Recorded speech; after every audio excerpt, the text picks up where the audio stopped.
Eksperimen yang dilakukan sebelum produksi sangat penting untuk memahami bahan material yang digunakan dalam pembuatan uang palsu. Proses ini memberikan wawasan mengenai karakteristik dan kualitas material.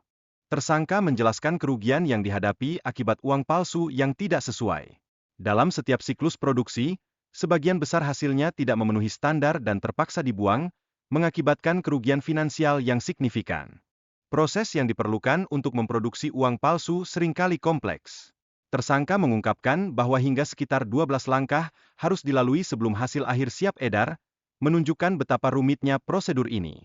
Tahapan proses pencetakan UV dimulai dengan pencetakan yang melibatkan penggunaan alat khusus.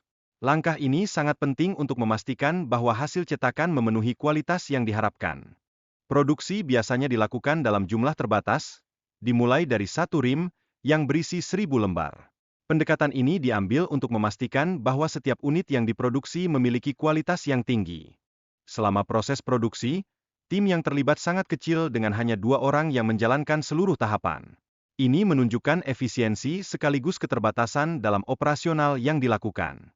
Proses pencetakan brosur menjadi sarana untuk menyamarkan aktivitas yang sebenarnya. Taktik ini digunakan untuk menghindari kecurigaan pihak berwenang selama kegiatan produksi berlangsung. Keberadaan mesin cetak yang lebih presisi sangat krusial untuk meningkatkan efisiensi produksi.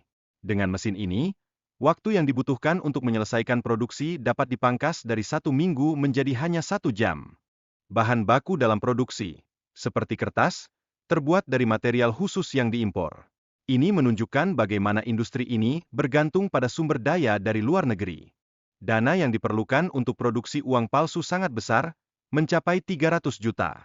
Informasi tentang biaya ini didapat dari diskusi antara pihak-pihak yang terlibat dalam proses tersebut. Ada rencana untuk memproduksi pecahan uang baru dan mata uang asing.